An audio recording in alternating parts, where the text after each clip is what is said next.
Yeah, so right off the bat, the Trailhunter TRD Pro, these are the Halo vehicles, which I think is an absolutely accurate name for them. My 16-year-old self is just like, yes, absolutely. That is the right title for these, is like the Halo vehicles, because they honestly feel like what I thought the Warthog that the Master Chief used in Halo would feel like.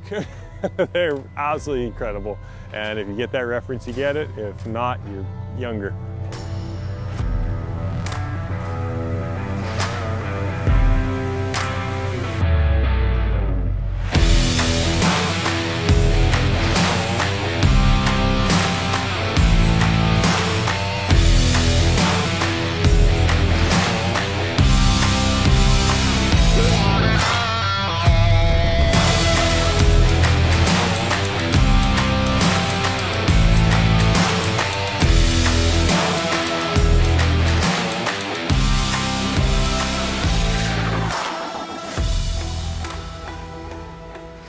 These are two extremely high-level trucks that are just built with very little compromise, and they're built for specific purposes in mind. If you've watched any other videos, you've noticed that the Trailhunter is kind of for slow, rock crawly type things, and the TRD Pro is designed for more high-speed, Baja, rough terrain type things. Yeah, so when you're the driver and you're sitting in the Trailhunter, it's a very nice feel. You're sitting in it, everything's laid out nicely, you got the big screen, the wheel feels nice and thick, and everything's within reach. Something small that they got right that I appreciate in vehicles is like the elbow rests are just right, so that when you are doing those long road trips and you're holding onto the wheel, you can rest your elbow. I've definitely had vehicles where you have to put like some sort of pillow or rolled up t-shirt under your elbow for those long trips. This just feels very, very nice. Next thing I'll talk about is the engine in this guy. So this is a new engine to me completely. I've driven a lot of vehicles in my 40 years and I've loved a lot of them. I've really been a big fan of the 4-cylinder turbos. I had that in a Subaru Impreza WRX STI that I used to own. Really loved it, really loved the punchy feel, liked the 6-speed manual, and the high RPMs were just fun to play around in. Lots of torque, lots of horsepower. So nowadays as a father, I've got a bigger full-size truck with a big V8 in it, and I absolutely love that feel. I love the high torque, high horsepower at lower RPMs. It's a very fun engine, and it's a very classic V8 engine. This guy is something new to me. So what it is, it's a hybrid engine that connects to an electrical motor. This electrical motor is not your typical hybrid like you'd find in like a Sienna or another different car setup where they're going for fuel economy. What this is providing is it's boosting a 4-cylinder engine to a much higher torque and a much higher horsepower at low to medium RPMs. So you don't have to have it at that really high RPMs like the 4-cylinder turbos used to have. So that's what I noticed driving it, is it fits kind of in between those vehicles. But that's what I found when I was driving it, is that it had a lot of torque very early, and that's that electric motor kicking in and providing that power. To make a long story short, I really liked the feel of it. You get used to it very quickly, and it's got a ton of get up and go at most any speed, which is really, really nice. A lot of those 4-cylinders needed to be very high RPM to get any sort of reasonable amount of torque at higher speeds. So when you're hitting the highway at 110, you needed to have that high RPMs to get the torque to get that punchy passing kind of speed and power, where this engine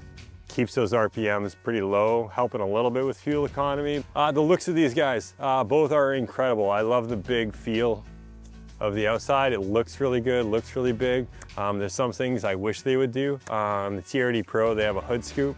It's always been a pet peeve of mine on any vehicle, that the hood scoop, if it's there, needs to be functional. It's very small, very minimal. It's not the focus of the vehicle by any stretch, but I would love to see them make that actually a functional hood scoop. Yeah, and the rest of the looks on both vehicles, amazing. Wide flared fenders that fit the bigger wheels and tires really nicely. A lot of times you'll have see those vehicles that are kitted out after, and they don't have the flared fenders to deal with the wider tires. Toyota's pretty good for it, but you see it a lot where the tires actually hang out past, and that's just gonna kick up rocks at you or the people behind you. So it's nice to see that they have that big aggressive fenders right stock on either one of these trucks. So it really fills in the whole truck look, so it's amazing. On the Trailhunter, what I found is that's the new hotness. Like, the TRD Pro is amazing, it's been around a long time, people have an expectation of what it's gonna look like, and it meets that expectation. The wheels in the TRD Pro are very similar to the other years of the TRD Pro, and it's that classic aggressive TRD Pro look. The Trailhunter I loved because it actually showed some new flair to it. So it had these bronze colored wheels. I don't know the exact name of them, but it looked really nice, very small little package with the kind of bulging tires outside of it. Really like that look. And then the ARB kit that's on that is very noticeably unique and different from the TRD Pro. It's got a lot more of it. All right, the other thing I would love to see them improve on the, not only the Tacoma, but all of their trucks, is to improve the box of the truck. They've already got all the outlets, they got the lights. It's a really nice box of a truck. The size is what it is. It's a Tacoma. It's not going to be a huge box. But the thing I really disliked about it was the fact that it was kind of made of a really slippery plastic, really smooth plastic. Yeah, I think there's an opportunity to improve the truck box experience there. So I think there's two options. They could add kind of a rubber spray-on liner to the base of it, because if I throw a Pelican case in there, skis in there, ski boots in there, they're running around. So if there's advantages to having a smooth plastic box liner that I'm not seeing, then the other option would be to offer a just rubber pad. You can get a rubber pad that'd be customized, even if it was just a 1/4 inch thick. Just something that adds that soft rubber for grip on these things. I know it adds a little weight, but for me, it's like with that slippery plastic, not only is my gear sliding around, but if I put on a canopy on there, or if I'm jumping up there in the winter to get my ski stuff, or my kid's jumping up there to get her ski stuff and there's snow or water on there, I'm gonna go for a ride. Especially if you're wearing like ski boots or something. And I think there's a real opportunity to minimize that with a very simple spray-in rubber liner or an installed 1/4 inch, 1/2 inch thick rubber mat that would kind of alleviate that. So let's talk about the TRD front seats. These front seats are very progressive, very new, very unique to not just the Tacoma lineup, but any truck I've ever been in. And what you're gonna find is that these seats have air suspension in them. Again, I kind of rode it just on asphalt and some gravel roads. I was not putting it to the test. I did not play with it at all. So I can't really give a good feedback on it, but what I can tell you is that when they have that air suspension put onto it, it adds about 6 to 7 centimeters to the back of each of those front chairs. And in a Tacoma, that real estate is very valuable. In the back seat, you need that extra space for the legroom. And I can tell you, as somebody that's 5'11", sits in a fairly relaxed position, but nothing crazy, there was absolutely no room for another 5'11" guy back there.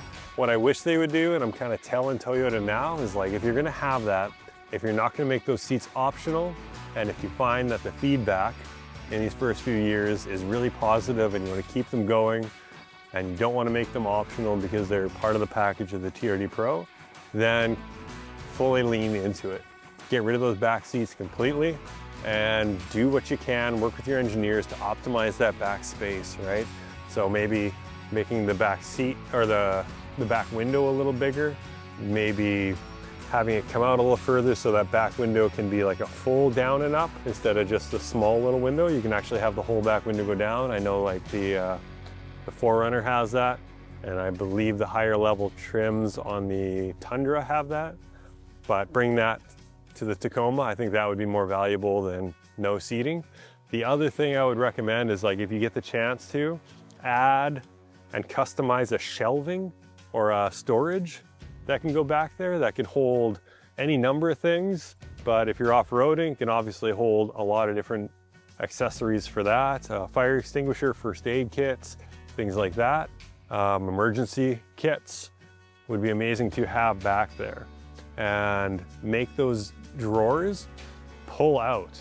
so that you can access them without having to crawl into the vehicle. So you make those come out, have different levels of it, and have it very modular, have it very customizable, so that if I'm a mountain biker, or if I'm an overlander, or if I'm a golfer, or if I'm just a camper, there's options and kits that I can put into that back seat and be able to pull things out. The reason I really like that idea is because when I have things in the cab of the vehicle, because sometimes I have to, like I'm a videographer and photographer, so I have my camera gear in the truck because I'm not putting it in the box on a cold, long drive, because all the batteries will die. And it's a little more safer and secure in the cabs. And having it contained in an actual storage drawer that's secured and bolted properly so that in a crash it can be isolated is really important to me, because if I have that stuff in the cab, when if I get into an accident, even if I brake hard or turn hard or accelerate too quickly, that stuff's rattling around. But especially if I get in an accident, I'm worried about my Pelican case jumping up and hitting somebody, myself or a passenger or anyone that's in the vehicle. I hate having things rolling around in the cab. If Toyota could find a system to have that stuff be able to be isolated, I think that would be absolutely spectacular, so that I don't have to take my Pelican case. I can store it in there as a camera kit, or I can have all my mountain biking things in there. I could have a camping stove and a small sink that I could have there, and some counter space that I could use, that I could drag out so that it would stick 4 feet past the edge of the truck kind of thing, and I could use it as a table.